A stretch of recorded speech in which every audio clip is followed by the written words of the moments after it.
أعوذ بالله من الشيطان الرجيم بسم الله الرحمن الرحيم السلام عليكم ورحمة الله وبركاته إن الحمد لله نحمده ونستعينه ونستغفره ونعوذ بالله من شرور أنفسنا ومن سيئات أعمالنا من يهدين الله فلا مضل له ومن يضلل فلا هادي له أشهد أن لا إله إلا الله وأشهد أن محمدا عبده ورسوله لا نبي بعده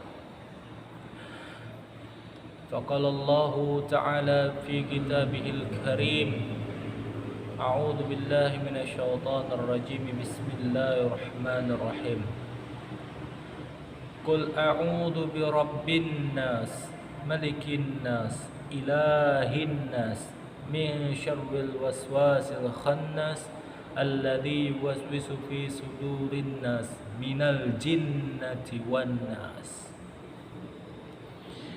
Hadirin wal hadirat rahimakumullah, jemaah yang ada di YouTube dan yang hadir sekarang yang dimuliakan oleh Allah Subhanahu wa taala. Marilah kita bersyukur atas kehadiran Allah Subhanahu wa taala, yang mana Allah Subhanahu wa taala telah memberikan kita nikmat iman wal Islam, yang dimana kita masih bisa merasakan salat 5 waktu. Kita masih bisa merasakan nikmatnya itu beribadah kepada Allah, beriman kepada Allah. Dan tak lupa pula kita berikan salam kita, salawat kita kepada junjungan kita semua, baik dari kaum Islam ataupun non-Islam, karena semuanya adalah tergolong umatnya baginda Nabi Muhammad SAW, yang mana baginda Nabi SAW telah membawa dari alam yang penuh kebodohan, yang jahiliyah gelap, menuju alam yang terang benderang seperti kita rasakan pada saat ini, yang penuh dengan ilmu pengetahuan. Hadirin yang dimuliakan Allah Subhanahu wa taala, kita kali ini akan membahas tentang talbis, tipu daya iblis. Tipu daya iblis ini sangat, masya Allah, sangat hebat. Karena iblis ini dulu memiliki nama, yaitu Azazil waktu di surga. Dia memiliki nama Azazil, terus dia memiliki sifat sombong karena dia tuh hebat, pintar, karena dia tuh punya kedudukan tinggi di sisi Allah, orang yang rajin ibadah. Jadi dia karena memiliki sifat sombong dalam hatinya, Allah keluarkan dia dari surga. Dari namanya Azazil berubah menjadi iblis, laknatullah alaih. Na'udzubillah tsumma na'udzubillah, jangan sampai terjadi sama kita ya. Baiklah hadirin, kita akan membahas tentang tipu daya iblis dalam kehidupan kita, baik itu keseharian atau pernikahan atau suami istri atau yang lain lah. Tipu daya iblis ini sangat kuat hadirin, karena iblis berjanji, iblis telah berjanji kepada Allah bahwa dia akan menggoda manusia sampai hari kiamat. Dia akan menghasut manusia sampai hari kiamat. Dia ditangguhkan sama Allah umurnya. Zat ini dari iblis itu, api itu, ditangguhkan sama Allah sampai hari kiamat, hingga nanti pas hari kiamat tersisa 2 orang, ya 3 orang, yaitu yang pertama malaikat Jibril, yang kedua malaikat pencabut nyawa Israel, yang ketiga yaitu iblis laknatullah alaih. Jadi ketika iblis, maju lagi aja. Jadi ketika iblis tersisa 3, tinggal iblis. Pas ketika iblis ditarik nyawanya, itu kalau seandainya bumi masih ada, maka hancur bumi, saking dahsyatnya waktu itu ditarik nyawanya iblis. Begitupun dengan malaikat Israel, dia narik nyawanya sendiri. Kalau seandainya ada suaranya, maka alam semesta ini akan hancur, berkeping-keping karena suara sakitnya dari mereka itu. Itulah kehebatan dari orang-orang, dari makhluk-makhluk terakhir yang akan mati, termasuk iblis. memiliki tipu daya yang sangat luar biasa. Kita tidak akan pernah diridhoi sama iblis ketika kita ingin melakukan sebuah kebaikan, apapun itu jenisnya, entahkah itu sedekah, sholat, atau kalau kita punya niat baik menikah, nggak akan pernah iblis itu tinggal diam. Karena kalau iblis diam, otomatis itu bukan tugasnya.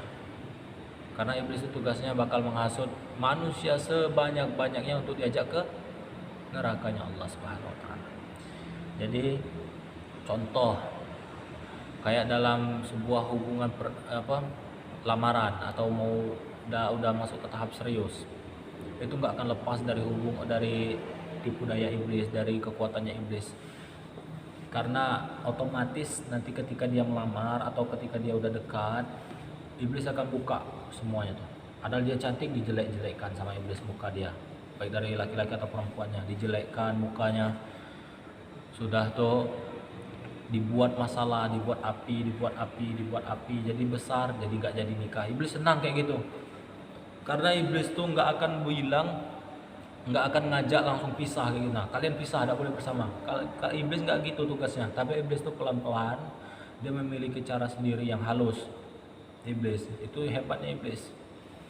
Tapi di balik hebatnya itu iblis, dia juga bodoh, karena nggak semua manusia bisa ditipu. Itu kelebihan dari manusia. Manusia diberi akal pikiran sama Allah, diberikan hati nafsu, diberikan iman sama Allah. Jadi kita bisa melawannya dengan iman. Contoh kayak tadi kan, iblis tuh nggak akan mengajak kita langsung kepada sebuah maksiat, nggak. Misalnya kalau kita lagi mau menikah, iblis nggak akan langsung ngajak langsung misalnya batalkan nikahnya, tidak. Tapi iblis tuh pelan-pelan. Contoh, dibuat hati pasangannya nggak ragu, tidak jadi nak nikah. Itu yang pertama. Contoh yang kedua, dibuat pasangannya tuh melihat pasangan ini nih jadi mukanya tuh cak jelek, saya tenang, tidak suka lagi aku misalnya, dan tidak aku nikah kayaknya. Terus dibuat sifat-sifat marah yang ketiga sama iblis. Yang laki-laki suka marah, yang perempuan suka marah, akhirnya cekcok, nggak jadi nikah. Itu iblis tuh buat kayak gitu. Bukan ketika ada orang mau menikah, mau lamaran kayak gitu, iblis langsung kerja, langsung membatalkan cerainya tuh. Kayak ibarat itu tuh ada orang datang langsung tidak boleh nikah kalian, kan kayak gitu iblis tugasnya. Tapi iblis tuh pelan-pelan dia. Itu hebatnya juga iblis. Dia mempunyai cara yang halus sehingga kita tidak sadar bahwa itu adalah perbuatan dari iblis jin laknatullah alaih. Saking halusnya kita nggak sadar. Contoh kayak kita mau ngaji kan, iblis nih nanti ngadapkan muka kita ke HP. Misalnya ada Al-Quran, di sebelah situ ada HP, sebelah kiri Al-Quran, sebelah kanan Al-Quran, sebelah kiri HP. Nanti iblis itu bakal menghadapkan wajah kita tuh pertama ke Quran, terus ke HP sebelah. Nanti nggak lama tuh ada notifikasi misalnya kan dari ayang web atau dari siapa ya kan. Jadi kita lebih memilih HP daripada Al-Quran. Nah itu cara iblis untuk menjauhkan kita dari kebaikan-kebaikan.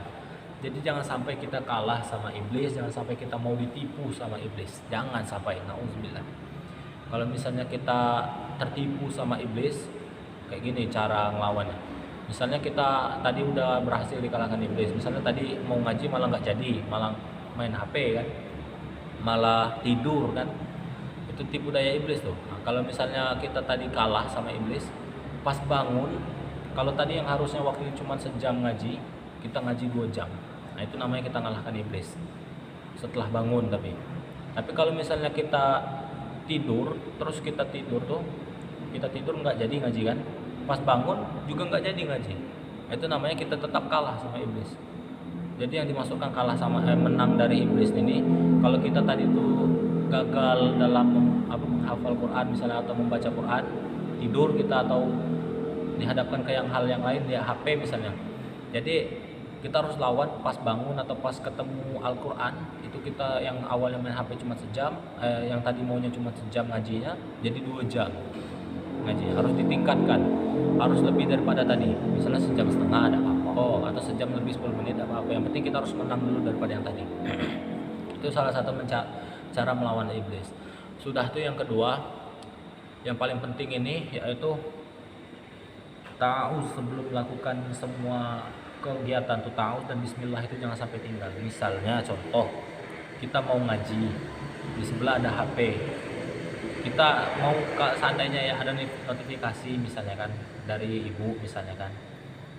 Kita ambil HP itu dengan mengucap bismillahirrahmanirrahim. Auzubillahi minasyaitonirrajim. Bismillahirrahmanirrahim. Ambil HP, balas, niatkan balas, cuma balas saja. Sudah selesai itu pindah ngambil Quran. Kayak gitu cara ngelawannya. Itu salah satunya ya.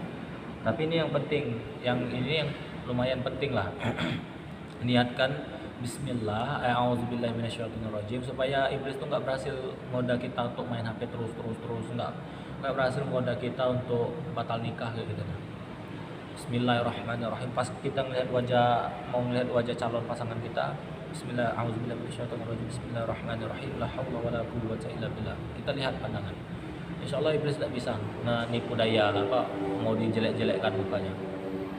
Kalau kita tersulut emosi, itu kata Nabi, barang siapa yang tersulut sama emosi amarah, maka hendaknya kalian membaca a'udzubillahi minasyaitonirrajim, bismillahirrahmanirrahim, kata Nabi. Nah, kalau kita membaca itu, insya Allah dengan sendirinya reda nanti marah kita. Tapi harus yakin sama Allah bahwa marah itu datangnya dari siapa? Dari jin, iblis, laknatullah. Jin banyak golongannya. Ada jin yang mengganggu kita dalam sholat, ada jin yang mengganggu dalam kita seharian, ada jin yang jahil menakut-nakuti kita. Itu semua jin itu anak buah dari iblis. Dan iblis tuhannya itu Dajjal. Dajjal itu raja mereka lah itu. Tuhan kalau mereka menyebut Dajjal itu. Jadi laknatullah alaih, kaum laknat ini kita jangan mau kalah lah intinya tuh. Ingat kata Allah, kebenaran akan selalu menang. Kebenaran akan selalu menang. Jadi kalau ada orang misalnya contoh ya, iblis itu yang paling iblis takutkan itu yang pertama azan. Yang kedua yang paling iblis takutkan itu orang yang bertakwa lah, orang soleh lah. Yang ketiga terus dia takut tuh sama astagfirullah pokoknya banyak hal-hal kebaikan iblis itu rata-rata takut. Dan menikah juga salah satu iblis takut, karena kalau ada orang yang menikah itu iblis itu bakal nangis, tulangnya sampai patah saking sedihnya dia tuh kan, patah tulangnya, nangis. Jadi itu tadi salah satu kebaikan, kita lakukan saja kalau misalnya seandainya kita mau melakukannya. Bismillah, jangan takut lah, kita hadapin sama-sama kayak gitu. Nah, kalau misalnya pasangan, tapi kalau misalnya sendiri kayak mau ngaji tadi, kalau niatnya benar karena Allah, HP walaupun HP misal mau buka bentar ya tidak apa, buka bentar, tutup, buka HP, buka Quran, baca. Target kan kayak gitu. Terus iblis ini nih memiliki ya Allah banyak kelebihan lah. Contoh salah satunya kalau kayak jin apa namanya, jin khinzib untuk mengganggu sholat kita. Itu Allah kasih kelebihan dia, kalau di dalam masjid nggak kepanasan, ada itu. Misalnya saf kita tuh renggang, nah itu dia di situ masuk, bisa bisikin kita tuh bagian saf dia yang kosong itu. Misalnya kakinya nggak nyatu kan, sini dia tegak di sini, terus dia bisikin telinga kita. Diingat-ingatinya yang lain, dianukan pikiran kita, diingatinya misalnya apa tadi makan aku misalnya kan, dirupakannya sama kita sama Allah tadi, yang harusnya kita beribadah tawajuh menghadap Allah, malah jadi ingat yang lain, bukan jadi ingat Allah. Itu salah satu jin khinzib. Cara melawan jin sekarang ini penting ya. Kalau untuk yang paling sering diganggu sama jin ini dalam keadaan tidur biasanya, mimpi kah atau pas sebelum tidur tuh ditakutin sama rasa-rasa yang takut kayak gitu, bakal kayak ada sesuatu, ada yang nengok sama itu kita harus melawannya sebelum tidur. Itu yang pertama kita harus lakukan sholat taubat.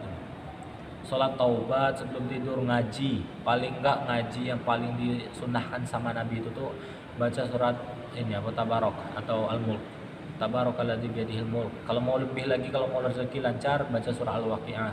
Al-Waqiah, Tabarok, sudah tuh baru baca ayat kursi. Kalau nggak bisa Tabarok dan ini apa Al-Waqiah, cukup ayat kursi. Ngaji sebentar, misalnya kan Al-Fatihah sama apa ayat kursi kan. Selesai ayat kursi, baru baca Allahumma ini apa? Baca doa tidur tuh. Bismika Allahumma ya wa bismika kan tidur.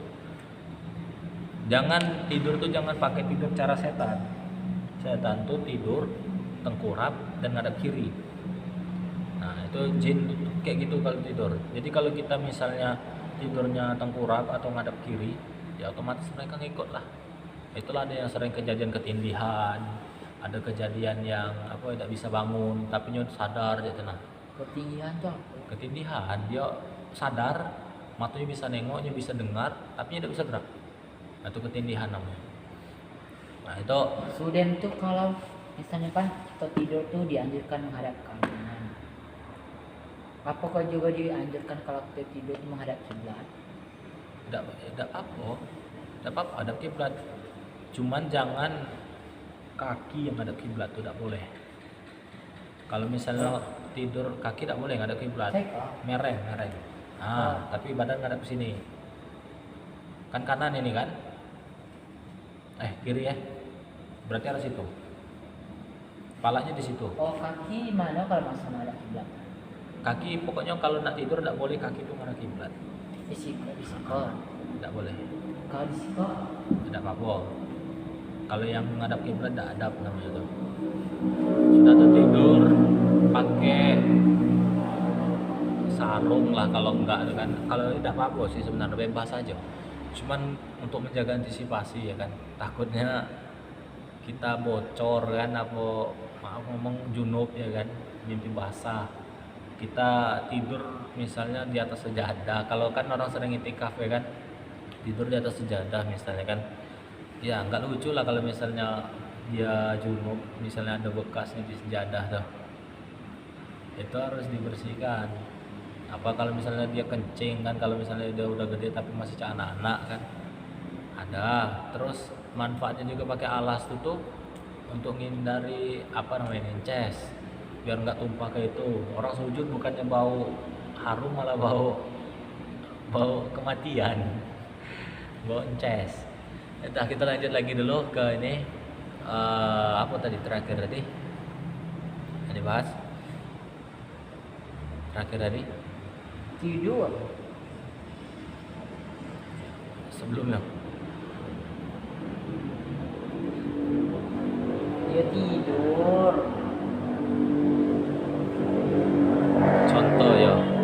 contoh ini apa tidur iblis tidak boleh ngadap kiri dan tidak boleh tengkurap tuh ada dua pendapat ulama, berzina dengan bumi dan atau memang tidurnya iblis kayak gitu. Memang tidurnya iblis Itu tidurnya penduduk berapa? Karena ngomong ya, kalau misalnya yang dibilang berzina dengan bumi itu emang benar. Kalau misalnya kita tengkurap itu otomatis otong tuh naik kayak gitu nah. Jadi kalau misalnya kita tidurnya nggak tengkurap ya biasa aja atau ngadap kanan ya kan. Kalau kita tidur ngadap kanan itu tuh malaikat mandangin kita, kelebihannya didoain sama malaikat. Apalagi kalau kita doa tadi sebelum tidur, ya Allah ampuni selama dia tidur dan bangun itu, ya Allah kata malaikat ampunlah dia, rahmatilah dia, gitu terus malaikat minta doa. Tapi syaratnya tadi harus ada amalan sebelum tidur. Itu kan banyak. Tengkurap itu. Tapi kalau lah tidur tidak sadar, kita cek tidak apa-apa. Karena kita kan tidak sadar. Tapi awal harus kan awalnya tuh tidurnya ngadap kanan. Kalau untuk awal hadap kanan atau ya baring biasa. Tidak apa-apa. Cuman kalau misalnya lah tidur lah terlelap, tiba-tiba bangun kok tengkurap tidak apa-apa. Karena kita tidak sadar. Kok ginjal? Apa? Tidak apa bang. Kan medis. Terus itu tadi ya tidur setan ya. Itu cara menghindari setan tadi kayak gitu yang pertama ya. Dari tidur itu yang biasanya. Kalau mimpi seandainya kita mimpi buruk, masih juga mimpi buruk kalau laca itu kan, berarti jinnya kuat itu. Nah kata Nabi kalau seandainya kalian mimpi buruk, mimpi ular hitam kah, mimpi berzina sama jin kah, atau mimpi dikejar sama jin kah, atau nengok jin kah, kayak gitulah mimpinya kan, mimpi nengok ular. Kalau kita mimpi kok kita berantem, Aduh. Kalau misalnya kita mimpi cek itu kata Nabi disunahkan kita tuh ngadap ke kiri, muka kita ngadap ke kiri terus pura-pura meledak. Bismillahirrahmanirrahim. Baca ayat kursi lalu lanjut tidur atau tidak bangun. kalau kita mimpi ketemu ke orang yang meninggal, Itu bisa jadi jin. Kalau kalau yang orangnya soleh misalnya kan, itu bisa jadi orangnya langsung, tapi tidak tahu kita.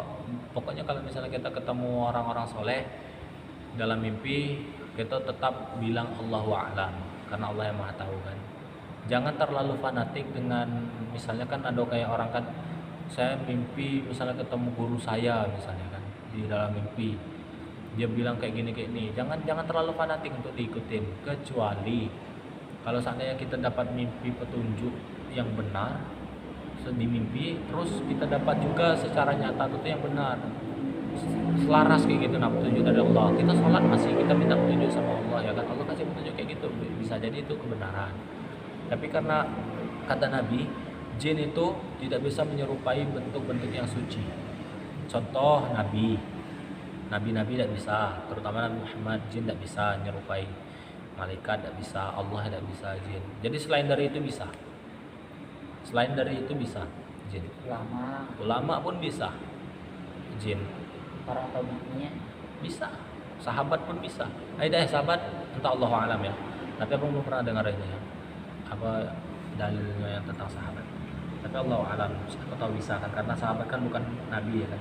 Tapi kalau untuk Umar, jin tidak bisa nyerupai Umar. Karena Umar itu paling ditakuti di bangsa jin. Umar bin Khattab. Kalau seandainya Umar jalan, itu jin tak mau berjalan di jalan yang Umar lewati tadi. Saking takutnya sama Umar. Kata Nabi, kalau seandainya ada nabi setelah saya, ada nabi setelah aku, kata Nabi, maka Umar lah orangnya, kata Nabi. Padahal Abu Bakar sahabat yang paling dekat, yang paling ini soleh. Tapi Nabi sebutkan Umar, saking hebatnya Umar waktu itu. Nah, kurang lebih kayak gitulah ya, yang tentang talbis. Kalau ada yang nak ditanyakan, bolehlah kita tanya diskusi bentar, masih ada waktu dikit lagi. Ya. Tentang talbis, tipu daya iblis dalam hal proses tidur kah, atau misalnya kita nengok jin kah secara langsung. misalnya kalau kita tidur tuh kita apakah itu tuh hanya apa yang abang katakan itu, perasaan kita tuh kita kok tidak bisa ikut itu tuh dengar suara gemuruh terus badan kita kok cakaku gitu, nanti kok tidak bisa gerak. Kita ketindih itu antara dua, antara sarafnya keganggu atau ketindih.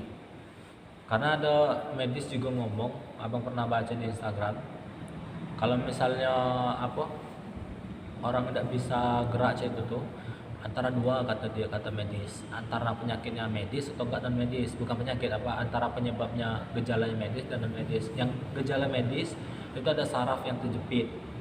Contoh misalnya kan saraf di mana, nah abang nggak tahu kan yang pusat sarafnya di mana kan, kejepit. Jadi badan kita tuh kaku, tapi kita masih bisa nengok, masih bisa dengar, ngomong tuh masih bisa, tapi tidak bisa kencang gitu kan. Itu ada kemungkinan medis. Kamu galak kena ikut. Kita tidur, terus kita kok rasa mimpi, tapi kita kok bukan mimpi. Terus tuh ada suara gemuruh situ, nah kita kok tidak bisa, badan itu kaku dan terbangun tidak bisa gitu namanya. Ketindih itu bisa jadi ketindih. Cuman Apa ada jin yang ganggu kita itu? ada, itu tuh halusinasi. Kalau misalnya jin itu nindih kita mungkin setelah ketindih itu kita nengok sesuatu, mungkin sekelebat bayangan, nah itu artinya ketindih gitu. Nah tidak, pas lagi ketindih itu kita mimpi, sebelumnya itu mimpi nengok ular atau jin, nah itu bisa jadi ketindih. Tapi kalau nggak ada penyebabnya, bisa jadi itu medis atau tidak halusinasi. Itulah Nabi bilang, wajiblah kalau untuk guru abang dulu kan ngomong di pondok tuh, pokoknya paling minimal ya sebelum tidur tuh ambil wudhu, jaga wudhu terus baca ayat kursi sama doa tidur. Itu Misalnya ya kita kan lagi wudhu, terus nak tidur, rasanya nak kantuk fakta harus wudhu lagi. Wudhu lagi, tidak apa-apa. Ya Allah. Tidak apa-apa, berjuang. Jangankan kita ya, sahabat Nabi yang Nabi kabarkan masuk surga karena wudhu siapa? Kodak Bilal. Nah, karena saking seringnya Bilal tuh ngambil wudhu, kata Nabi, sering melangkahkan kakinya ke tempat wudhu karena dia batal wudhu, ambil wudhu. Batal misalnya baru 5 menit dia ambil wudhu, kentut dia, ambil wudhu lagi. Misalnya baru nak sholat, kentut lagi, ambil wudhu lagi. Bicara itulah Bilal. Kata Nabi, saya mendengar terompah Bilal di surga karena saking sering Bilal bolak-balik ambil wudhu. Karena Nabi kan lah tahu ciri khasnya kalau misalnya Bilal ambil wudhu, itu pasti suara Bilal, suara terompahnya. Terdengar suara terompahnya di surga. Penyebab amalan-amalan yang kita anggap sepele itu bisa jadi penolong kita kelak di akhirat. Contoh kayak seorang pelacur memberi minum anjing kan, nah, itu kan sepele menurut kita kan. Kita misalnya nengok kayak kemarin kan, kambing terjebak di situ kan, bisa jadi itu penolong kita kelak di surga kalau kita nolongnya. Kita tidak tahu, jangan remehkan amalan sepele lah pokoknya. Bahkan amalan-amalan yang berat itu banyak masukkan kita ke neraka. Contoh kayak sholat atau tahajud atau baca Quran tapi dia niat riya. Banyak orang cek itu dia hafiz Quran tapi dia niat membangga-banggakan dirinya, riya karena hafiz Qurannya. Jadi dia karena masuk neraka karena amalan-amalan beratnya. Ada orang karena amalan ringan bahkan tidak pernah sholat. Seorang pelajar itu tidak pernah sholat tapi dia karena cuma memberikan ini, bahkan anjingnya pun masuk surga. Masya Allah. Jangan remehkan. Itulah jaga wudhunya sebelum tidur, usahanya aja. Itu kalau seandainya masih tembus juga, masih diganggu juga karena sama jin di dalam mimpi kan, itu berarti memang jinnya kuat. Dalam artian tuh kuat itu dia bisa, atau enggak kita tuh pas lagi tidur tuh kita kentut atau tidak bangun terus tidur lagi. Nah, itu. Bang, misalnya kita kok tidur, kita tuh mimpi tapi tidak ada ikonnya, cuman ada. Apakah itu penyakit non medis? Apa ada saraf? Mimpi apa? Kita kok mimpi tapi tidak ada artinya sebenarnya. Jarang orang bisa nakwilkan arti mimpi itu. Dan maksudnya tuh tidak sesuai sebenarnya. Tidak. Kalau misalnya mimpinya yang karena non medis itu jelas itu mimpi hewan-hewan. Hewan-hewan dalam artian itu hewan-hewan yang memang bentuk dari iblis. Kayak babi, anjing hitam, kucing hitam, ular hitam. Nah, itu dari Kucing hitam sih. iya bisa jadi. Ya udah Isa, udah azan, kita tutup majelis kita dengan kifaratul majelis. Subhanallahumma wa bihamdi, subhanakallahumma wa bihamdika, asyhadu an la ilaha illa anta, astaghfiruka wa atubu ilaih. Billahi bisabilil haq, fastabiqul khairat. Assalamualaikum warahmatullahi wabarakatuh.